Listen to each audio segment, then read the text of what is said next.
we are with the cupola behind us. This is the last stakes race day here for 2022 at Pimlico, Keith. Yeah, our little mini-meet is wrapping up, and it's wrapping up in a big, big way, no doubt about it. 4 stakes on today's card. We've got a good wagering card on tap.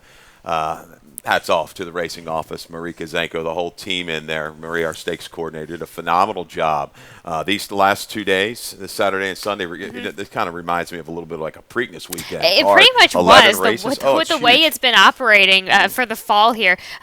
We've been going through a lot of races and a lot of tough races to handicap and kind of puzzle piece together, Keith. But let's go ahead and take a look at the track and what we have for today. The track is fast and the turf is firm, and we were all having a conversation up here on the Jock's Apron about how well the turf has been going. I definitely think we could go on this turf as long as we could. We haven't really had any big rain to help out with that, but again, nice weather that we have coming up. A bit cool, a different kind of crisp. We go from the hot crisp to the cool crisp, so it was in between 50, just under 50, and now we're at 60, and that should hopefully, fingers crossed, keep it up to 70 now once we get going on the day. But race number 1, a mile and an eighth here on the turf, a maiden 45. Keith, you go with the 3 Shanty as your top selection. I do go with Baton underneath, where you're on top, where you have Baton underneath. But let's kick back to Shanty. I could see Baton, a little price user underneath, certainly ran well with first-time Lasix and transitioning to the turf, Callie. I think Baton will be making that kind of move from just off the pace. I think a stalking position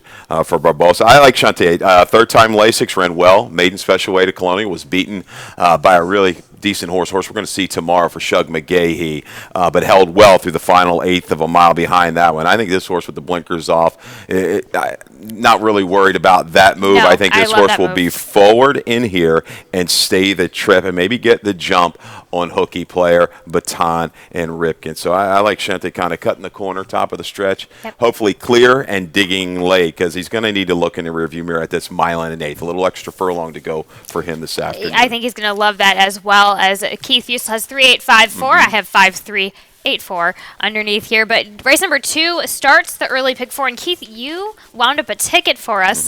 Dave Rodman took in your place yesterday. But what do you have today? Well, Dave Rodman did a phenomenal job because he gave you the middle pick 4. He did. Sorry, middle pick 4. Sorry. Yeah. I've been swinging and missing, and Robin steps right up to the plate and just hits a nice little double right to the wall, finds a gap. I love it, Rod Dell. Good job.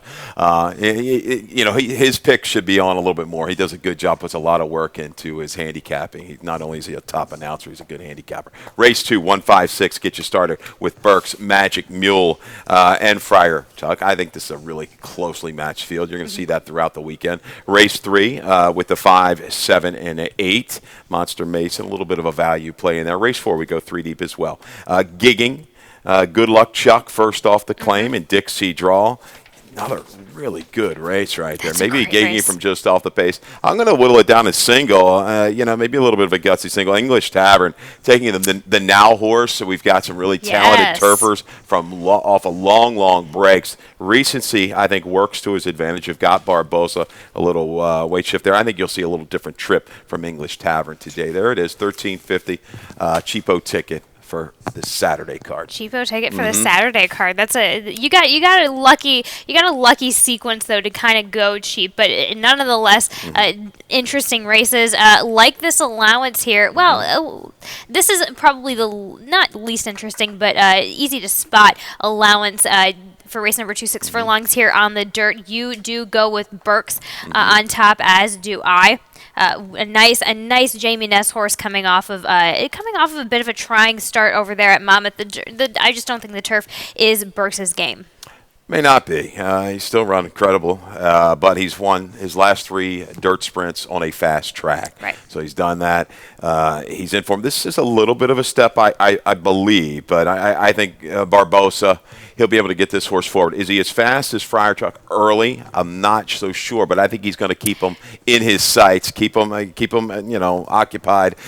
within maybe a length or two at least around the turn. I think he's going to have to be, and then go on the attack somewhere mid-turn. I like Burks back. He's proven to be a crack sprinter here on a fast main track. See, I think Burks is going to be just fine coming out of the gate. Yeah, I think he's got speed. I think he has quicker big 8 speed than Friar Tuck, which is why I like him on the rail. That's the only thing. This horse has never broken from the rail, but I don't think that's going to be an issue this late in the game. But race number 3 is a nice allowance. 5 furlongs here on the turf over at Old Hilltop. Keith, you go with the number 8 on top. Maya Prince, I go with Tobear, but let's dig into Maya Prince a little bit. Yeah, Maya Prince is a horse, another one. Coming off of a break, he's going to have to improve a little bit. This is a step up, but that was first time gelding last time off the break at Colonial, and I thought he got good position from an outer post, relaxed outside of a horse, had a battle up front to kind of stalk, but he went on professionally and held firm, shortening up a 16th of a mile. He's got speed to target. You've got the full brothers in here, right?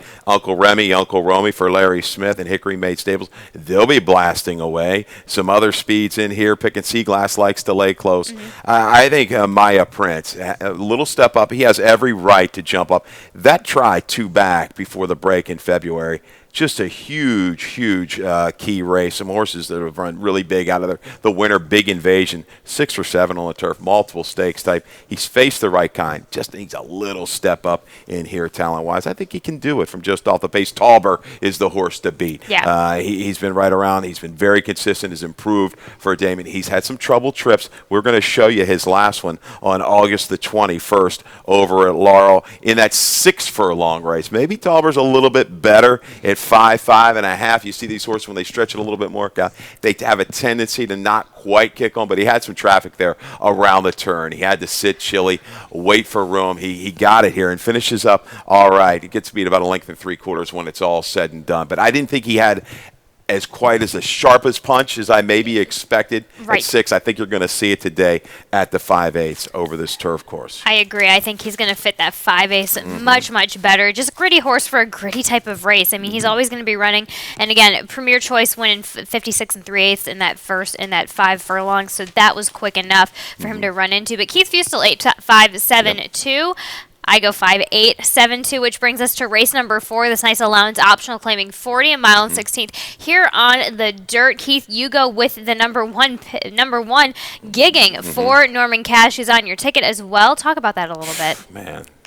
Into the great wide open here with this race. Right. This is just a struggle. I struggled on the line, and we had lots of races. So if you're a fan of contentious races, bigger fields, you're going to love what Pimlico has to offer over these last 2 days of the meet. Really tough to separate. Maybe we get a little price here. Acosta is going to ride gigging. Humphrey stays, so we lose that little weight break with gigging. But I think coming back to Maryland and a race that has some speed in it. I mean, he's been hampered a little bit. You go back to his 3rd back try, 4th and 5th. When he gets a little flow, he brings a finish, and he's done it against the right kind of horses. The Poser, Dixie Draw, Barry Dixie Draw, a couple of races back. I think he's going to be able to drop in because Good Luck Chuck has some speed. He'll go and get position inside. Yep. I don't think he should be too far off of it, say by the 3/8 pole, and too far off the rail. I want him to save ground as long as he can before he starts that steady kind of a grind. But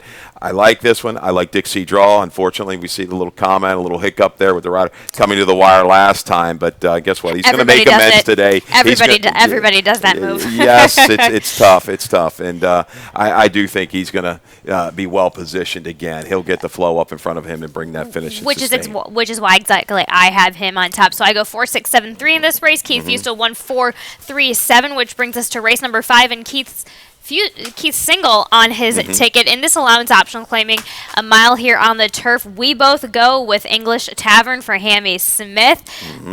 J-Ron Barbosa, giving J-Ron Barbosa the chance today. 3 other than. This is like a steak. It is. Nice big meaty purse. What, 62,000? I could kill for 62,000 right now. But yeah, fancy liquor for Maker. You see the trainers. Christophe Clement, decorated inviters, really proven trainers. proven horses. But they're off time. Decorated Invader is off, 490 days, 217 for Fancy Electric. Another one, Wooten Asset, off time. Now, Turf, I give a little bit of a pass sometimes with these longer layouts. They seem to come back. But a couple of these horses, their form was a little sketchy prior to the break. They're going to have to really bring it back. Right. Yeah, so English Tavern to me, unfortunate DQ, 3 races back. Last time out in the BWI Turf, the grade 3 behind set piece was forward. That's not his game. Exactly. I think he wants to sit a little bit further off the pace. Agreed. You got Barbosa. He's not going to be terribly far back. I don't see him being 8-10 out of it early. I don't want to see him that far because there's not a lot of true speed in here. But I think he'll bring the finish. Mile distance fits him perfectly to get past and still should escape at a fairly square price. Definitely. We both go with Cannons Roar underneath. Keith Fusel 6-12-11-3. I go 6-11-2 with that Christophe Clement off of the layoff underneath English Tavern. And we're going to take a quick break, and we will get back to the rest of the card right away. When it comes to getting back in the game, there's only one team to turn to. The team more high school, collegiate, and professional athletes train and recover with. That team is MedStar Sports Medicine. For more than 30 years, MedStar has served as a leader in the diagnosis, treatment, and rehabilitation of orthopedic and sports-related injuries. Ranked among the top programs in the Maryland and Washington regions, we offer rapid access to athletes of all levels. Let the pros who treat the pros treat you. MedStar Sports Medicine. Here we are for race number 6 that starts the Pick 6, and I generated a ticket for you guys. I go easy on this race. Luckily, I didn't hit race number 5, but I did hit some magic in race number 7. I think that is a bit of an interesting wide open affair. I add in the one that drew off the AE list, Ella Nation. Always, she's at a bit of a price. I'm always a big fan of that filly, and I do go ahead and single in on the 2 in race number 10.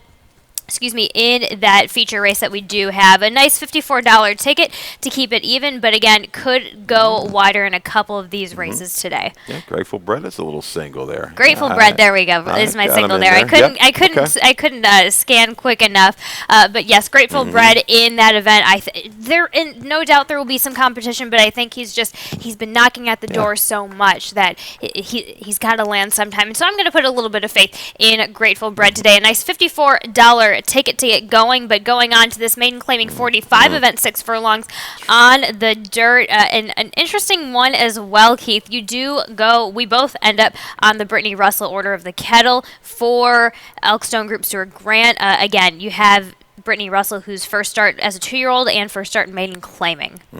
Constitution's like 19% with the 2-year-old first-time starters. The mare, productive. This one's a have to click to confirm. Yes. She's run very well around here, has been able to sprint and even stretch it out. But Order of the Kettle, I see the work here September the 9th, 5/8 a minute handily out of the gate. It pairs up, and it looks like might have worked right alongside of Russell's firster that won the other day, Roan Burgundy with a 64 buyer. Nobody that's running here has been able to kind of get into the mid-50s. There's some firsters they're going to have to step up. Long rap sheet, Dale very good with these 2-year-old firsters, but the proven commodity the percentages, Brittany Russell, obviously Dale Cap with the 1. He hits at a great rate with these 2-year-old firsters. So I'll lean with the 2. There's lots of ways to go in race number 6. A couple of these horses got good preps over at Timonium, chasing some pretty quick horses. I thought Silver Patron, I don't have in my top 4, is a user underneath for Bonicelli Racing. And Kenny Cox chased a very fast horse in Lost Weekend around there. So I'll go with 2. I'll use the 4 Energy Efficient. I came up with a little stat here for Hammy Smith. This is a horse I think can be used in exactas, tries, and supers. Hammy's done well the last 3 years in Maryland with 2-year-old maidens making their second start sprinting on the dirt. 28% with an ROI of 265. There you go. I got a little tune-up with after some trouble at Colonial and the Turf at the break. Right. Really finished up with good energy. I think this is going to propel this horse to a better effort. Outwork the stallion certainly good with these younger horses and can certainly handle the main track. This horse is a half to No Mo Lady that used to be a turfer, and Dirt Horse for Trombetta that ran quite well. So I'll go 2, 4, 10, 1. I think Shack in the Box comes out of a key race. That's key for me. Johnny Z from Albany landed. Jack came back to run a big second behind Rome Burgundy. So there you go. Lots of ways to go in race number 6. Lots of ways. A nice maiden to set us up for the stakes races. This is the start of our 4 stakes races that we have in race number 7 in the Sensible Lady Turf Dash Stakes. Short on the turf, 5 furlongs on the turf. Here we go. Keith, you end up going with the number 2 Creative Credit. I go with number 7 Spun Glass for a bit of a price, which you have underneath. But Creative Credit coming in nicely for Richard Finucane and Thomas Pompel. Yeah. Very fast, and we're going to check on Spine Glass. I'm going to make sure that she's still in, I believe, but if the TV department can check on that for me. I thought I might have saw something late. But anyhow, Creative Credit, very, very fast. Yes, there is some speed in here, some serious speed. Robin Sparkles, Can the Queen, but I went and watched that video at Ellis Park. That was a crack field. Spun Glass is out. Spun Glass is scratch. Okay. Yep. Number 7 in race number 7. Spun Glass is, in fact, a scratch. Okay. I will get those picks updated for you guys later on today. But Creative Credit, I mean, she just brings a slew of speed to the table. I think if she can kind of get to the turn a half length in front, maybe just be able to separate. I think that's going to be key. You've got horse Robin Sparkles coming out, Saratoga. Just the speed that this horse showed, the gate speed against that group, and it keys up LZ. She keys up against a horse that was just a killer at the fairgrounds over the winter. I think she's got a shot here. They're going to maybe lean away connections. We don't know. Tommy Pompel doesn't ride around her much at all. But I think Creative Credit is going to make them really work for it up top. And then Miss J. McKay. And we know how good she is. She had encountered a little trouble last time out at Saratoga, even the 2-back try as well. We have video of that last race, right? August the 20th, behind really good horses. Caravel, there you go. Caravel, we know how good she is. But a little tight in between horses in this bigger field. And giving up those little subtle troubles at 5.5 against really talented sprinters, it's difficult to make up. And for her to only get beat a length and a half, I thought that was strong. Was able to kind of find a little bit of a path, made some headways into the stretch, and then gets caught in tight between horses. Literally from kind of like the 316. Never really got that clear sailing, Callie, that she needed to kind of level off to her best stride. But the effort is there. 5/8. That's the key.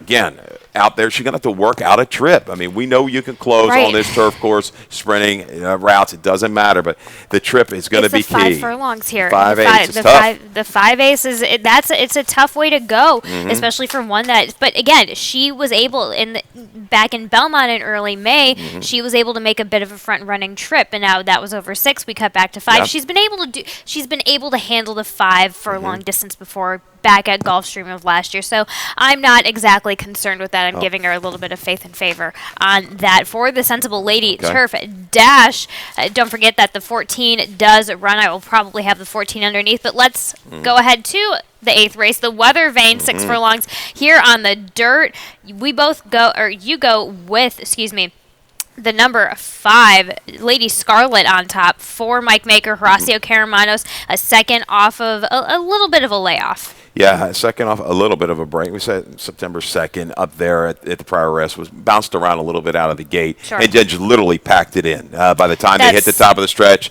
the jock said no mas, so hence the well-beaten 17 3/4. I'll toss that. We're back on Lasix, back on a track that she's won. She won over Preakness weekend, Black-Eyed Susan Day.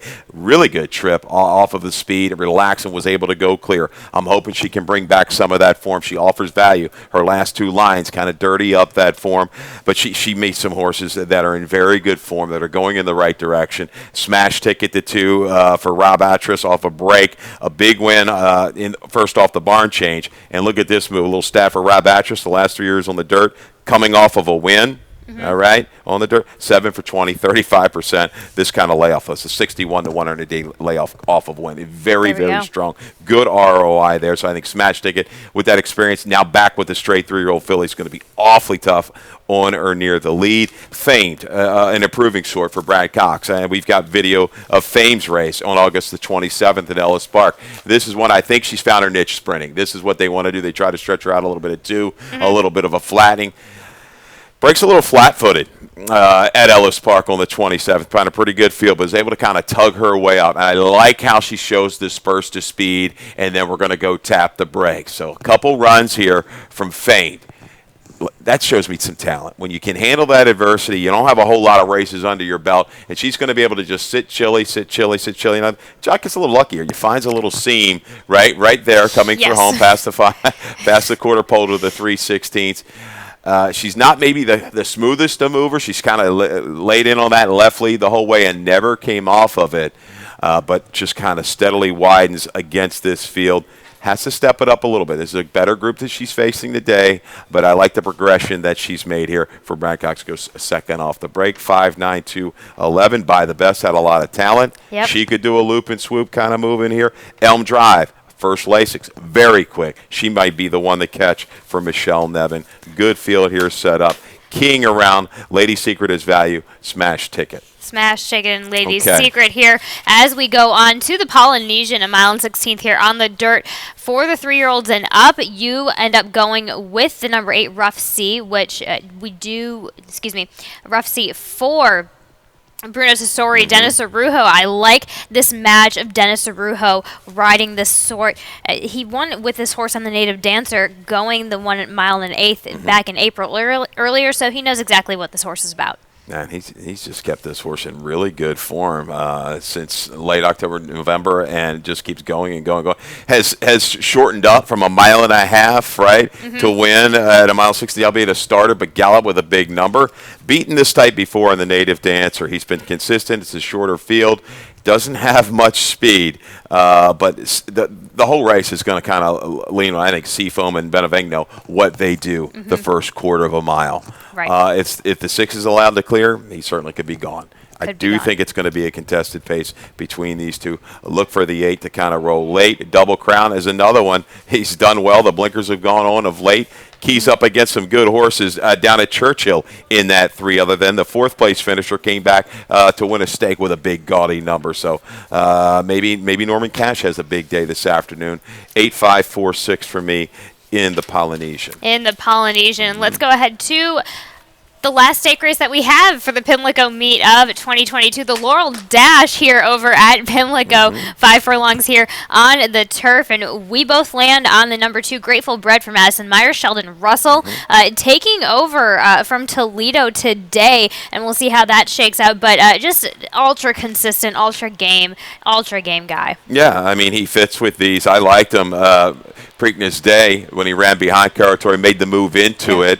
Is Caratori the same horse? We're going to find out. If he's able to kind of burst away, get clear around the turn, yeah, certainly he could be gone. He had an excuse, or she had an excuse, or he had an excuse, I should say, in New York last time.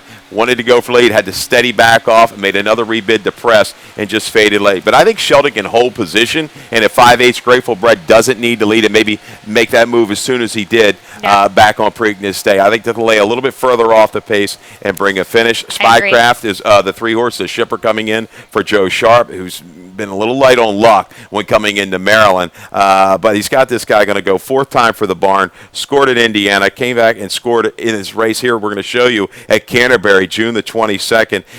The winner, I should say, the 2nd place horse, Plain Talk, was a 4-time winner on the turf. 7 Cents was in this field, who keys up and ran right behind Caratori. So this is a legitimate field when you're keying horses. This horse was able to relax just off the pace, stalked and moved in with a good grinding run to hold firm late. Had an excuse in that race in the Troy with Caratori.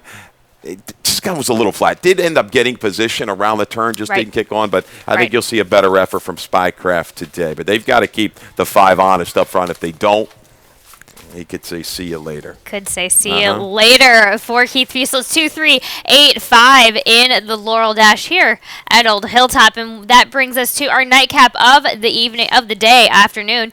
In this claiming 12-5, which is number 1-2, we both land on the number 8, Shine Like a Diamond 4. Now, Dale Capuano, Carlos Lopez having a recent go at Timonium, which I don't think this filly fits that track at all. Yeah, I think her numbers certainly stack up. Second off the claim, good. Capuanos, I really thought she was going to jump up and run bigger, but she never really seemed to get comfortable at Timonium. But she, you know what I like? She kept giving effort. It was the blinkers on, second blinkers today. I think she'll have a chance to maybe catch her breath a little bit, sit just a little further off the pace, because there's going to be some horses in here that just want to go. Right. I think she'll be able to kind of come rolling at them by the time they hit the top of the stretch, maybe the 3/16. Well, I got the chance to sit on this filly when she was in Tim Keefe's barn, and then I got the chance to sit on her when she's been with Dale. And I'll tell you right now, two different fillies. She's matured. There's a lot of she's a bit more buzzy in the sense. So she actually flipped her head back at me and knocked me in the chin pretty good. But she's a bit of a different filly, so I think we're going to, especially with that addition, we're going to see this filly sit back again, as you said, behind the speed. I think we're going to get to see she's at the right track, at the right distance. Timonium didn't suit this filly at all. So Keith Fusel, 8-2-1-5 here for the day, here for the last stakes day here at Pimlico, which leaves us a couple of talking points to talk about here in the lightning round.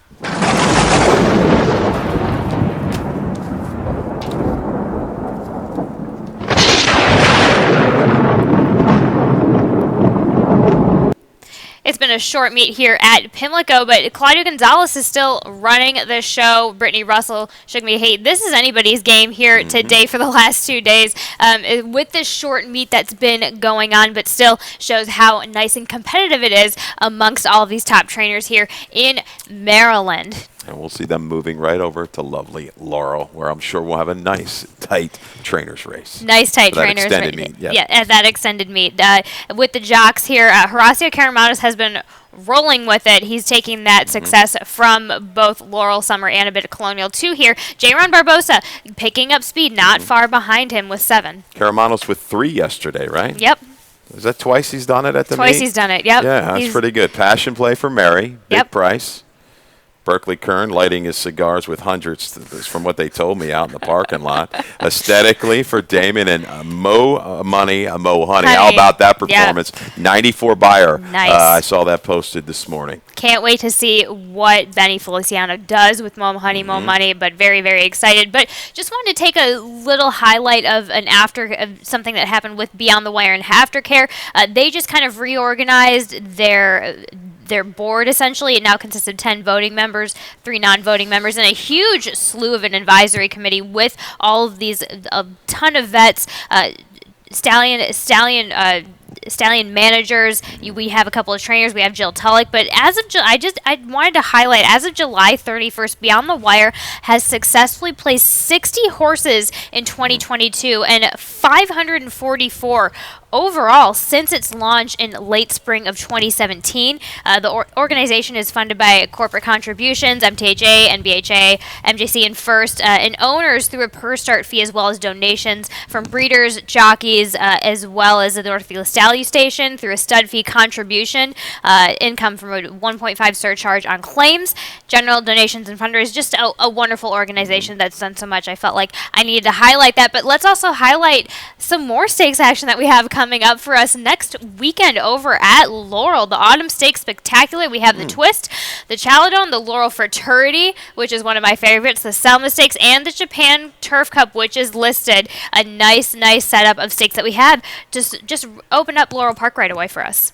Action never stops. I'm telling you, Marie and the whole gang, they're busy again. Looking forward to next week. Big Stakes Card. We'll have some quality racing on tap for you there Saturday, October the 1st. And I'll be looking forward to your best bet and value plays. But let's talk about your best bet and value play today. Oh, yeah, we've got a couple value plays, but we're going to start with the best bet, race 5, number 6, English Tavern. We talked about it. It's the here and the now. Gets a little edge over some of these very talented turf runners coming off of lengthy breaks.